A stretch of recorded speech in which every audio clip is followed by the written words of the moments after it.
On February 8th, 2009, Rihanna was sitting in the passenger seat of a rented Lamborghini with her then boyfriend, Chris Brown, and they got into an argument over a woman Chris Brown was texting at the time.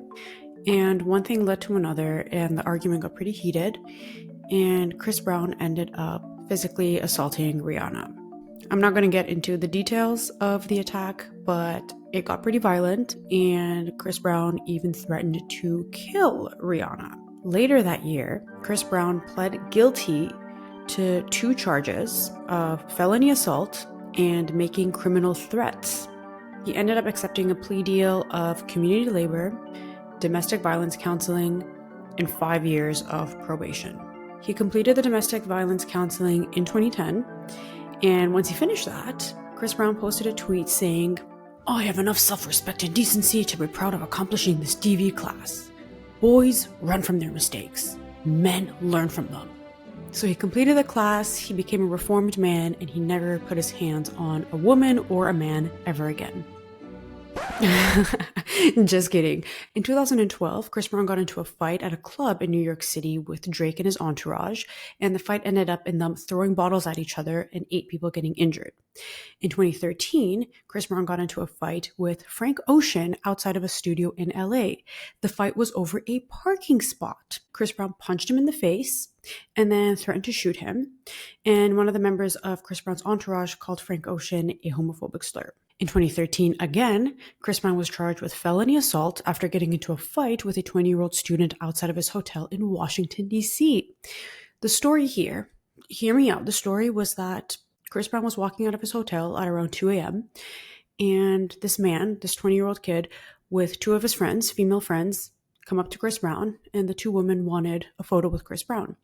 So he agreed to it, his bodyguard came and took a photo, and then the 20-year-old guy came into the photo or photobombed it or something, and Chris Brown got upset. He wasn't jiggy with that, and he did something that, how you would normally react if somebody photobombed your picture, by punching them in the face.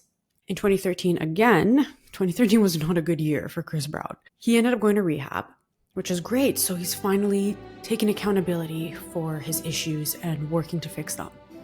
Except he got kicked out of rehab a few weeks later for an incident that happened during a family counseling session where Chris Brown's mom expressed to him that she was glad that he was getting treatment and she wanted him to continue getting treatment. And Chris Brown walked out of the session and into the parking lot and threw a rock at his mom's car window. So after that, by the way, we are still in 2013. After that, he got sentenced to 3 months to live in an anger management rehab facility. And the court ordered him to do that. And if he left, he would go to jail. And now we've finally entered 2014 and we've put 2013 behind us now. Okay, that was the 2013 Chris Brown.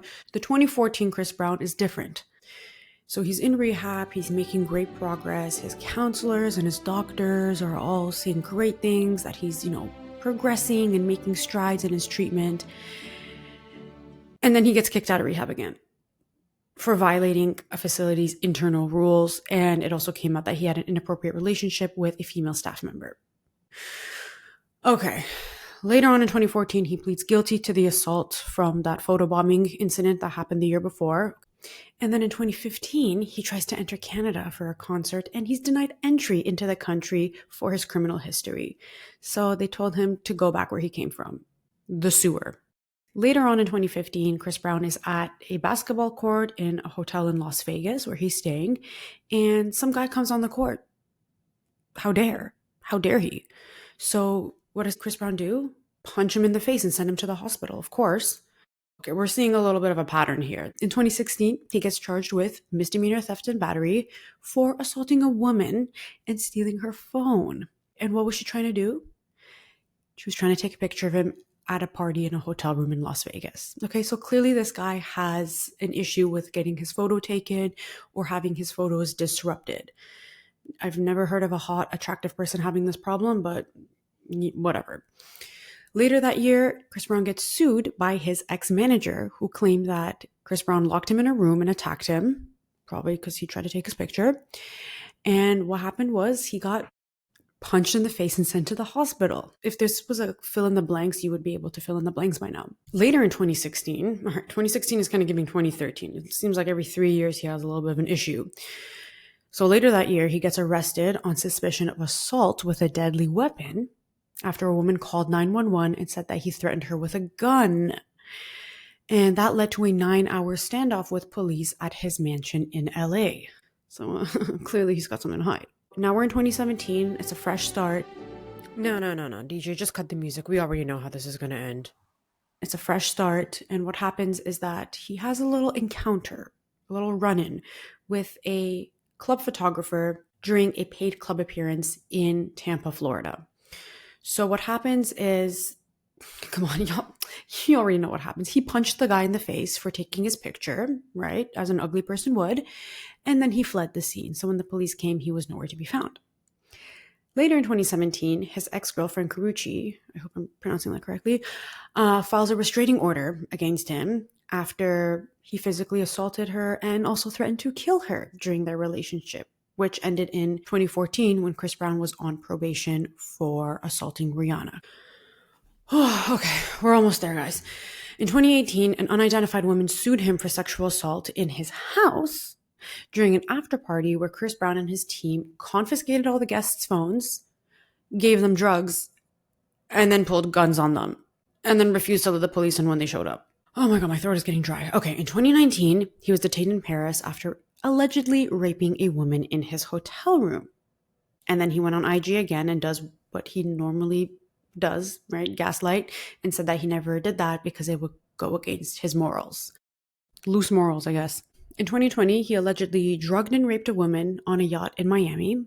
I'm saying allegedly, but we know this is probably true. I'm just saying this so he doesn't, come busting through the walls like the Kool-Aid man and punch me in the face too. So allegedly. In 2021, he was accused of physically assaulting a woman in LA. In 2023, he violently assaulted a man in a club in Manchester, England, which included, again, throwing a bottle at his face, right? Because when he gets into club fights, he likes to use bottles as weapons, as we saw with the fight in 2013 with Drake. And then in 2024, he was ordered by the court to pay over $2 million because he took out a loan to open... I can't even make this up. He took out a loan to open 2 franchises of Popeye's Chicken back in 2018. He defaulted on the loan and couldn't pay back his investors. So he was ordered by the court to pay over $2 million, which at the time of my research, he still didn't pay it back. Later in 2024, he was sued for assaulting 4 men backstage at a concert in Texas. And then at the end of 2024, a documentary was released called Chris Brown, A History of Violence, where multiple victims shared stories of how he sexually assaulted them, including a woman who was drugged and raped by him on Diddy's yacht back in 2020. In reaction to this documentary, Chris Brown decides to sue Warner Brothers for $500 million for making him look like a quote-unquote serial rapist and sexual abuser. So that'll be like me suing somebody for calling me a podcast host. So where is he now, you might ask? He just finished the European leg of his tour, Breezy Bowl 20, also known as Toilet Bowl 20. And that part of the tour brought in $60 million of revenue. And he recently kicked off the North American leg of his tour, which means that I get to see all my friends who have the same morals as him posting stories of being at his concert. Because at the time of recording this, today's August 29th, he was here last week and had 2 shows in Toronto. So I saw my friends' Instagram stories. Well, not really my friends, but people I knew on my Instagram. And now they are on the blacklist. Now, going back to this history lesson that I just gave you in human sewage, these are all the public allegations and arrests that have happened over the last decade and a half. Who the hell knows what's been going on behind closed doors, what's been going on privately with victims whose stories never made it to the press. And why am I bringing all this up? It is like a textbook example of today's law, which is based on a very fundamental statement, a very fundamental fact. People never do something just once.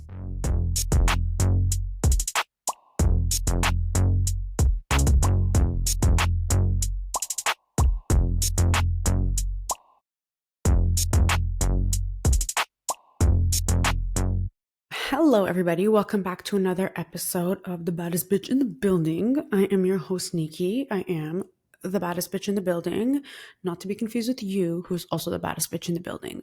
So, in today's episode, we are going to discuss why there is no such thing as a one off.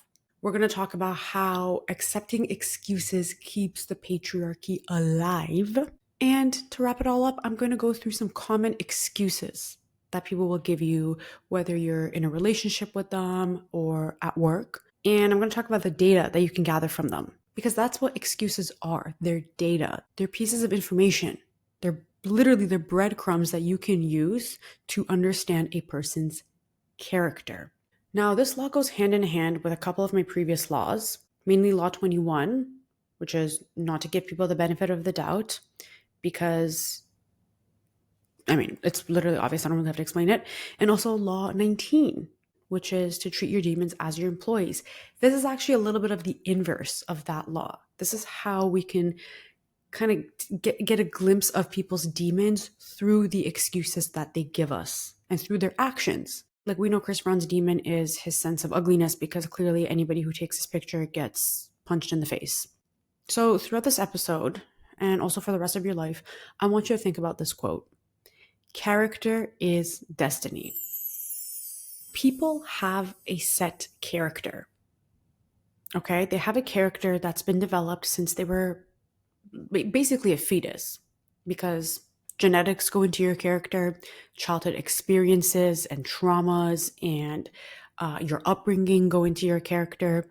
And there's a lot of factors. There's a lot of factors that go into your character from the time that you're a little babe. Not to say that no one can ever change, and if you're like this, the way that you are right now, that's never going to be different. You're cursed to be like this forever. No, I'm not saying that. I'm saying that we all have a character. We all have ways that we react to things. We all have ways that we self-sabotage or maybe sabotage other people, depending on our demons. And a lot of things can be traced back to people's character. The reason I use Chris Brown as an example for this law is because we can see so clearly his character and the cracks in his character. We can see that he's a person who has a lot of anger issues, probably a lot of rage, and that leads to him getting violent. Okay, so he took that domestic violence class in 2010 and said that he changed, but then time and time again, at least once a year, he ends up physically assaulting someone. There's a lot of the time, there's like one thing, one inconvenience, one event holding a person back from showing their true colors. One time is an excuse. If you do something once and you say, oh, this happened because of blah, blah, blah reason, fine. Twice, 3 times, 10 times, 15 times, hundreds of times, that's not an excuse anymore. That's your character. Right? In the words of a wise, in the words of George Bush, fool me once, shame on you. You fooled me, can't get fooled again. Okay, so I'm about to spend the next half hour clowning Chris Brown and probably George Bush too. I was about to call him George Brown. But let's talk about some other garbage. Let's talk about the patriarchy, okay? Believing excuses keeps power where it is. It does. A lot of power, especially illegitimate power, like patriarchal power, is based on people buying excuses, which in other words is brainwashing. And a lot of power is sustained because we allow it to be sustained by accepting excuses, or worse, making excuses for people. So when people say, oh, I support Chris Brown because Rihanna forgave him. Okay, great, she forgave him. That's not going to stop him from physically assaulting other people. That's not going to stop him from diddly. She forgave him probably for her own healing and closure and for her own process of coming to terms with what happened to her. That doesn't mean that he's changed. That has nothing to do with him. Rihanna forgiving him has to do with Rihanna. It has nothing to do with Chris Brown. Chris Brown is still going around physically assaulting people and doing unimaginable, disgusting things to them, whether he got Rihanna's forgiveness or not. And that's the worst part, is when we start making excuses for other people, because now we're making space for them and we're legitimizing them actually having power.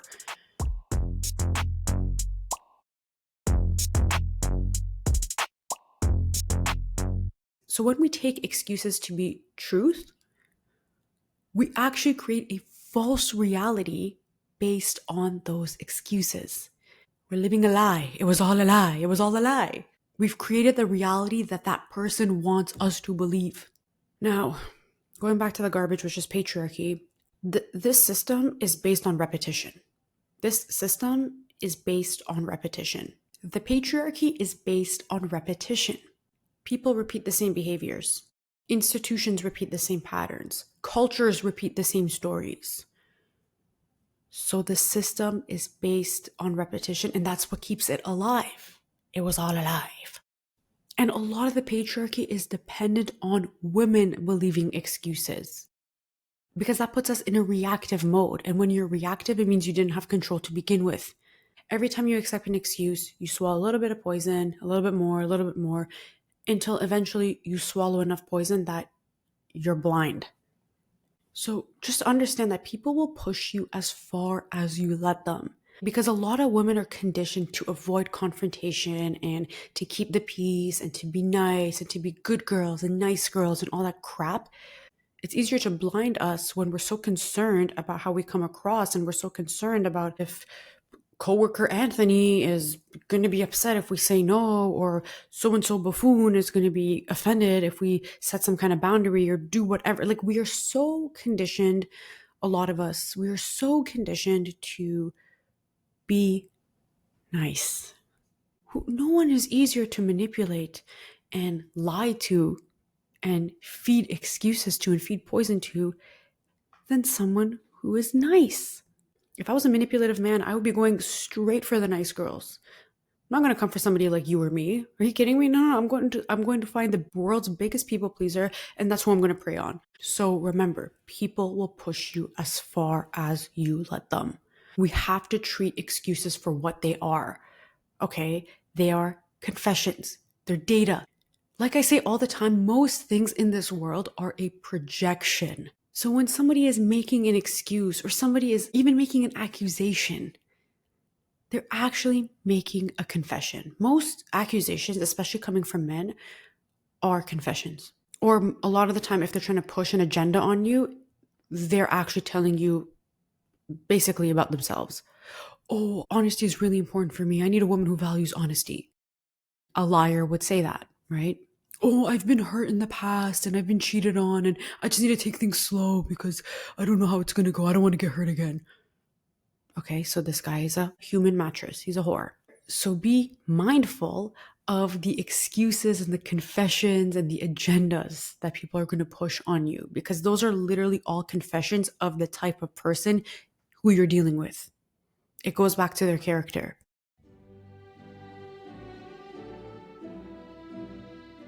So what I want to do now is I want to go through some excuses, because a lot of the things I'm talking about right now are, they're like kind of abstract concepts, and I want to zoom in on specific excuses and actual data that we can gather from them and understand what these excuses are saying about the butt crack that is uttering them. Okay? And keep in mind that excuses show you three things. They show you patterns of behavior, because things do not happen in isolation. They're part of a larger pattern of how that person acts and behaves and interacts with other people. So we don't take things as being isolated incidents.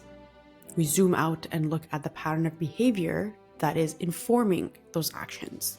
The second thing excuses show us is priorities, because a lot of excuses are around why somebody couldn't prioritize something, why someone couldn't prioritize you or prioritize something that has to do with you. The third thing that an excuse shows us is a person's weaknesses or their insecurities. Because there's so much projection that happens through people's behaviors, excuses are ways that people either try to cover up those weaknesses and insecurities, or they're ways that they're trying to convince you that those weaknesses or insecurities don't exist. but really what they're trying to do is convince themselves that they don't exist, and they're not really doing a good job. So those are the three things that an excuse can tell us: patterns of behavior, priorities, and weaknesses/insecurities. At an institutional level, excuses can also show us where power is concentrated, who's protected, which behaviors are tolerated, and who's expected to adapt to those behaviors.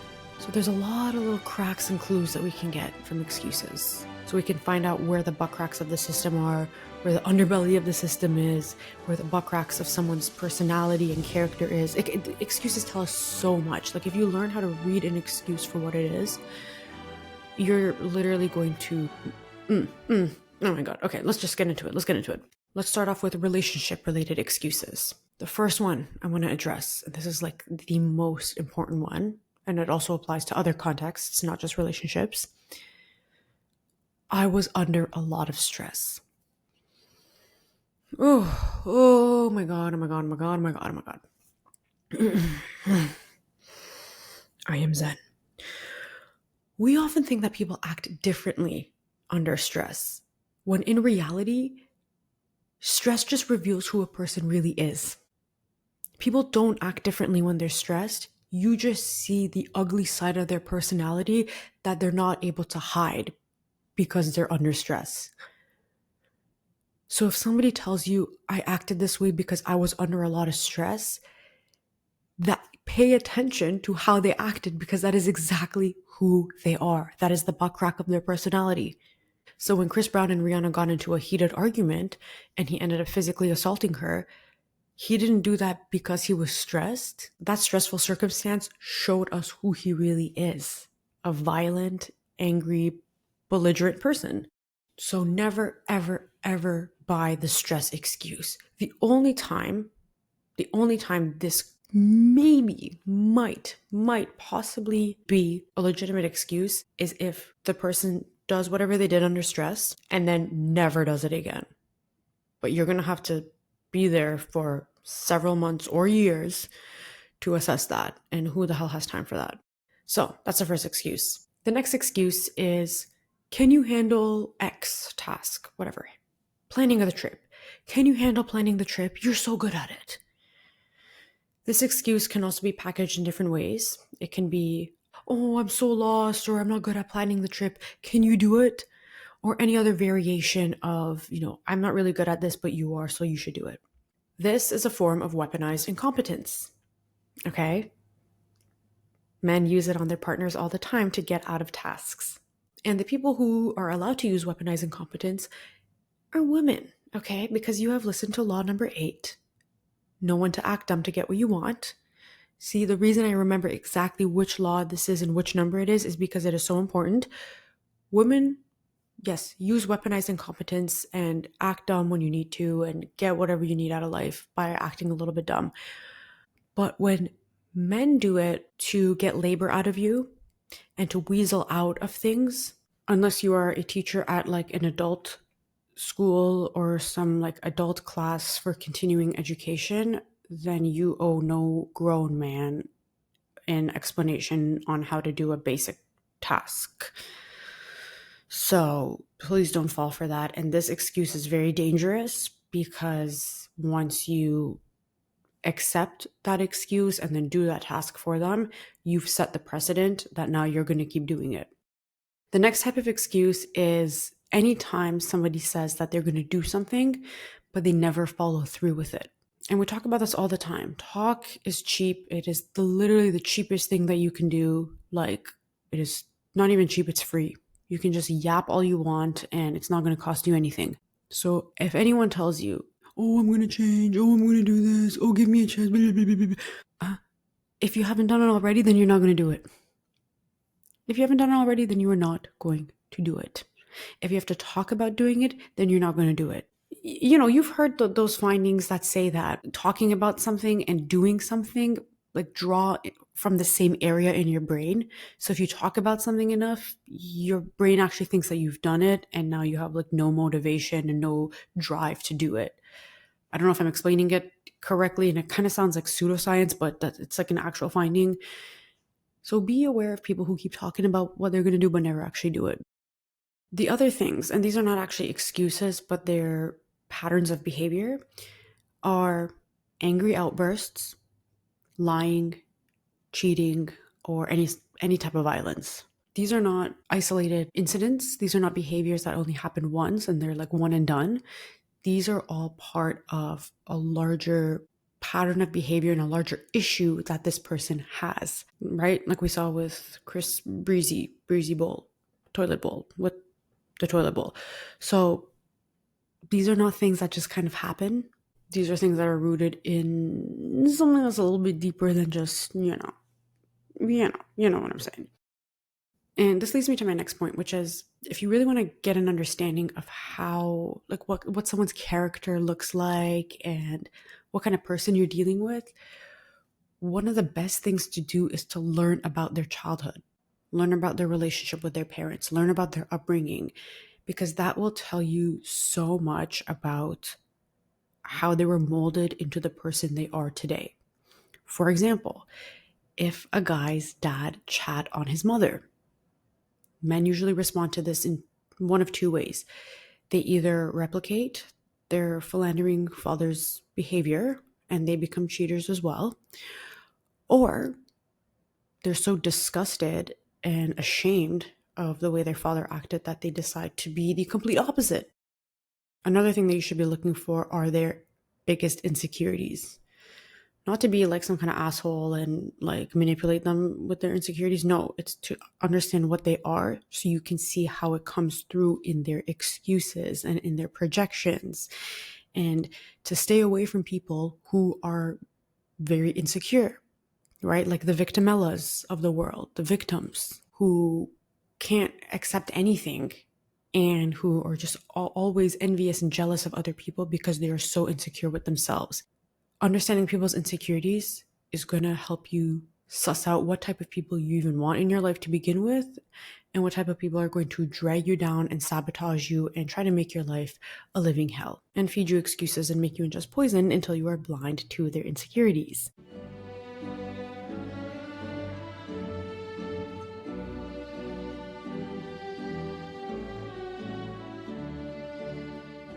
Okay, so those were excuses in a relationship context. Now let's look at some excuses in a work context.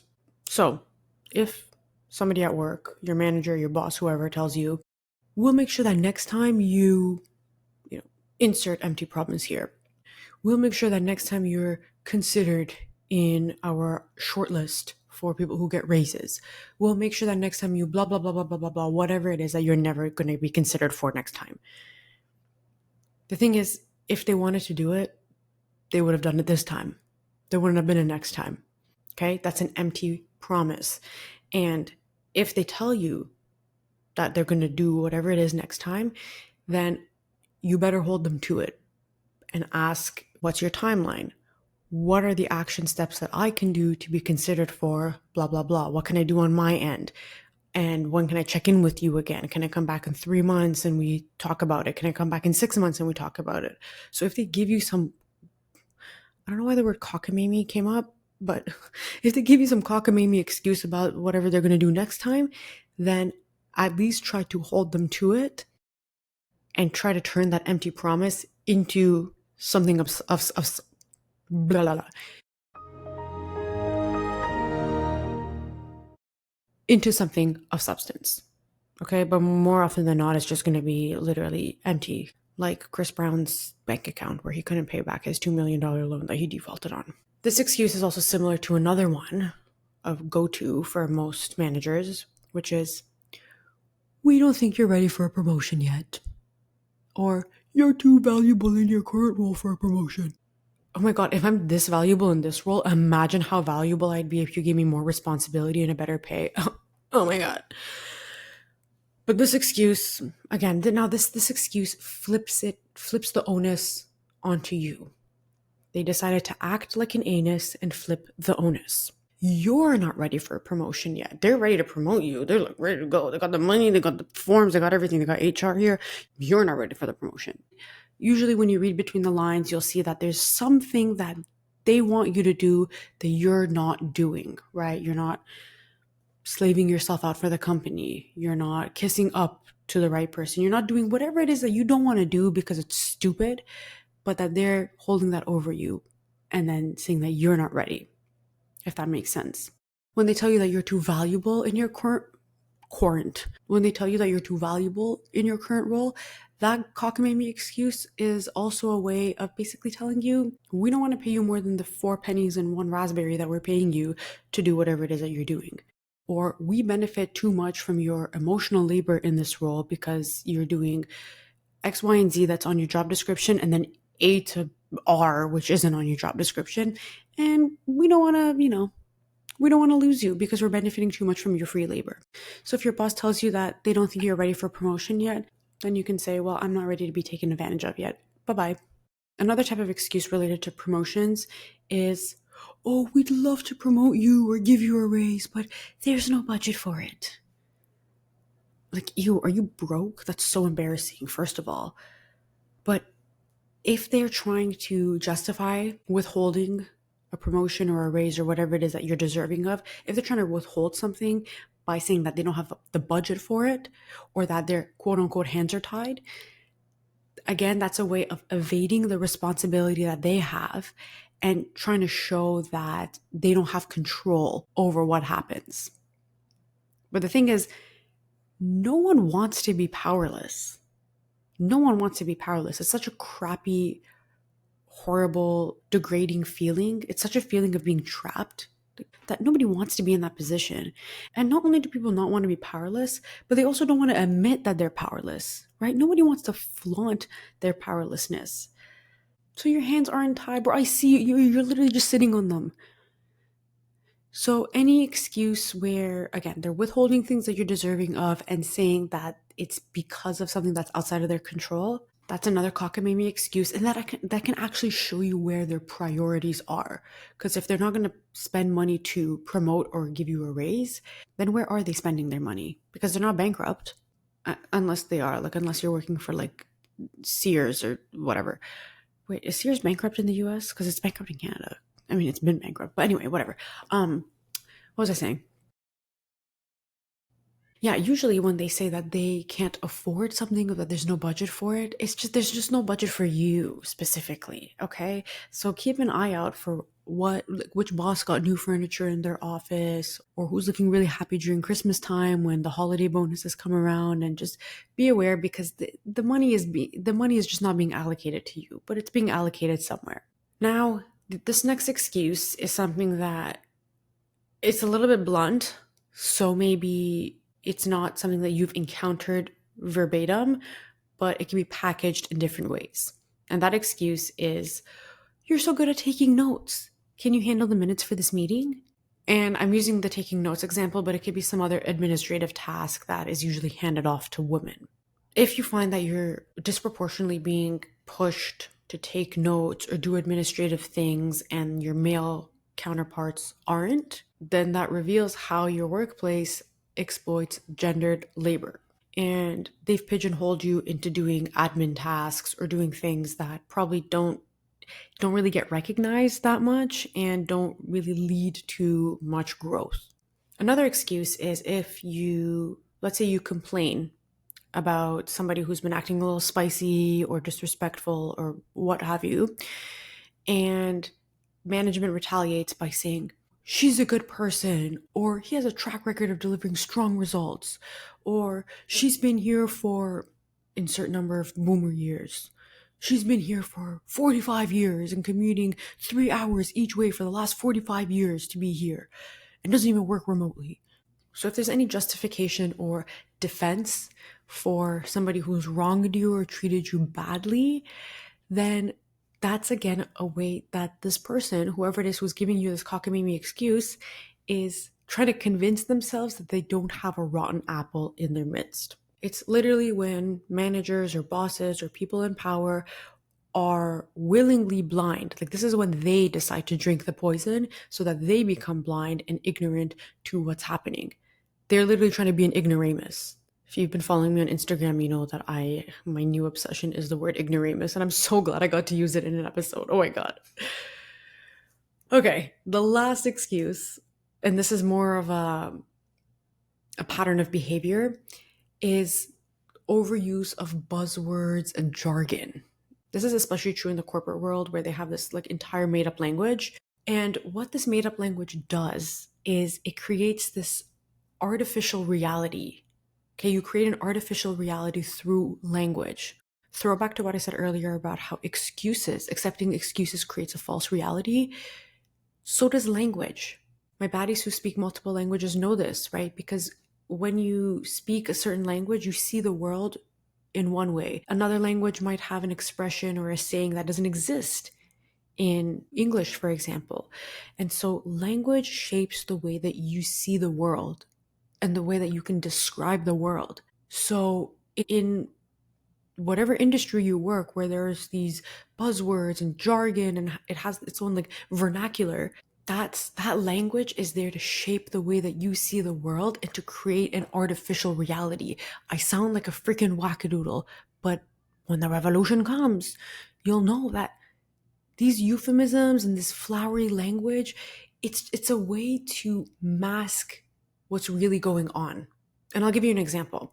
For example, in the corporate world, there's this term called stretch goals, which basically means, goals that are very ambitious, goals that are overly ambitious, that are probably going to put strain on you if you try to achieve them because they're stretch goals. You're going to be stretched thin doing it. They're not going to come and tell you, hey, we're going to stretch you thin and we're going to abuse you and take advantage of you and make you work late nights and weekends so you can achieve these things so we can make more profit.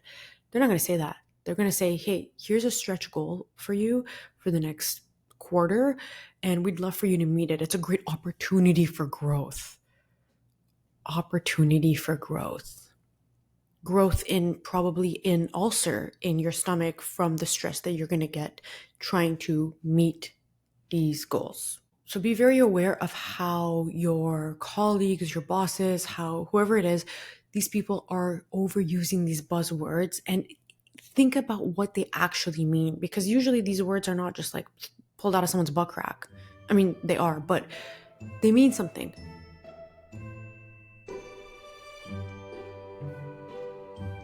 Okay, so these are some of the basic excuses that you're probably going to hear in a relationship or in a workplace that you should be aware of, and you should understand what they are so you can read between the lines and, not be taken for a fool.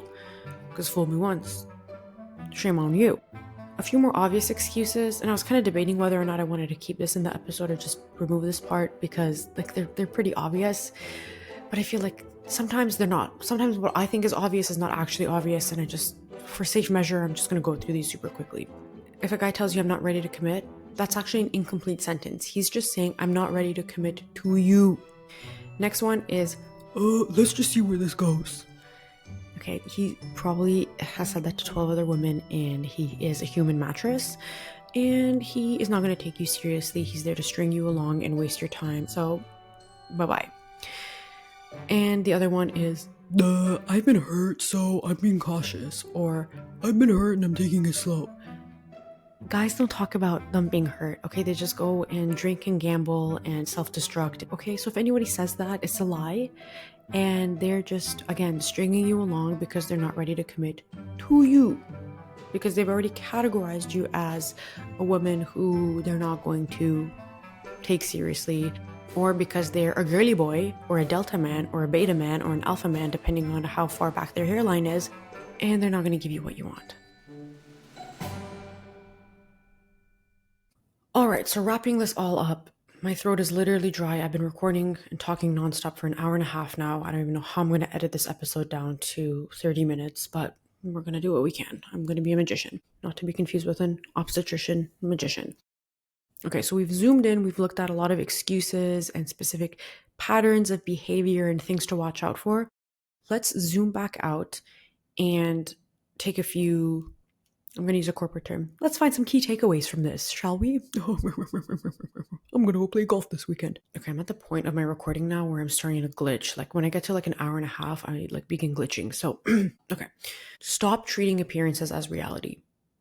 I come on this podcast a lot and I talk about how you can manipulate your appearances. And I'm not just talking about your physical appearances, just like your outward appearance, outward as in behavior, demeanor, whatever, how you can change that to convey a certain reality, right? Like when I talk about emotional contagion and acting like a winner before you even won, these are ways to create a reality based on appearance. Now, as somebody who knows this, you should know very well that you should never treat appearances as reality. And a lot of people's intentions are not as pure and beautiful as ours, okay? Some people are there to hurt you, some people are there to manipulate you, they're there to take you for a ride. And so you have to stop treating appearances as reality. Read between the lines. Look at the butt cracks of someone's character. Okay, don't look at their actual butt crack, please. Just this is Neek speak, okay? I'm realizing I'm glitching, but you're not. Hey everyone, it's Editing Nikki. I just wanted to give a shout out to the baddie who DM'd me calling my made up language Neek speak, specifically in reference to the Delta men. So shout out to you. So just stop treating appearances as reality. There's a line in a Pitbull song, and it's a famous saying. Believe none of what you hear and only half of what you see. Believe none of what you hear and only half of what you see. Actually, you know what? Pitbull is somebody who, as much as I love him, Mr. Worldwide, he does collabs with Chris Brown. Like, sorry, Pitbull, Armando, if you're listening to this, si estás escuchándome, please stop collabing with that man. There's so many other people you can collab with. You can collab with me. I already got a mic. We're good to go. Okay? Anyway, so stop treating appearance as reality. Also read between the lines. Read between the lines. There are so many cracks, so many breadcrumbs, so many little traces of things that people are leaving behind because people are sloppy. People are, most people are not as intelligent as they think they are. And so they're not covering their tracks. They're not adjusting their body language. They're not controlling the micro expressions on their faces. There's so many things that people don't and can't control, which leaves a lot of opportunity for you to come in and read between those lines and see what they actually mean. Because we've all been raised and conditioned to say things and act in a certain way even when we don't mean it, to hide what we're actually feeling, to hide our intentions. So read between the lines. This goes hand in hand with not treating appearances as reality. Believe none of what you hear and only half of what you see. And remember, if you're ingesting the poison, then you can't even see anything to not even believe half of it. And the last thing I will say is this. Pay attention to how people act under pressure, under stress, how people act when they're given power and influence, because these are all situations where their character and their flaws, their weaknesses, their insecurities, and the cracks in their character come out. People don't change under stress or under pressure or under power. They just reveal who they actually are.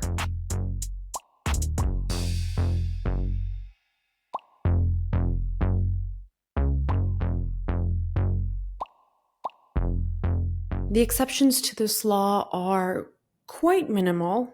What I'll say is don't go into relationships and interactions with preconceived notions or prejudices of how you think somebody might act, okay? Especially if you're starting like with a blank slate, if you're starting a new relationship or you're starting a new job or whatever. You don't want to poison your own opinion of people with prejudices. You want to inform your opinion based on data that they give you. Not to say that you're going to expect the best of people and you're going to give them the benefit of the doubt and all that. No, none of that crap. Go in with your guard up, your mind open, and your expectations set at 0.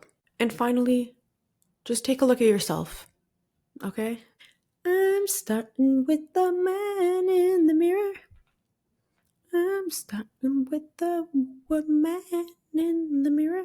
Okay, it doesn't work, but take a look at yourself, assess your own character, assess your weaknesses and your insecurities, and make sure that you don't end up being the person who's projecting them onto other people and giving cockamamie excuses to string people along or to hide your intentions. Okay, that's all I'm going to say, because part of being a girl's girl, like I always say, is calling the girls out. And we all want to make sure that we don't turn into the people we're trying to protect ourselves against. All right, so I'm going to end this episode here. Thank you so much for tuning in. Make sure to give the podcast a 5-star rating if you haven't already. And you know what? Maybe am I going to post a surprise episode again for September? Yes, I am. So I'm going to end this episode here. Before I do that, I'm just going to give a shout out to all the baddies on Patreon. Let me get my list. Okay, you know what? Today I'm going to do it backwards.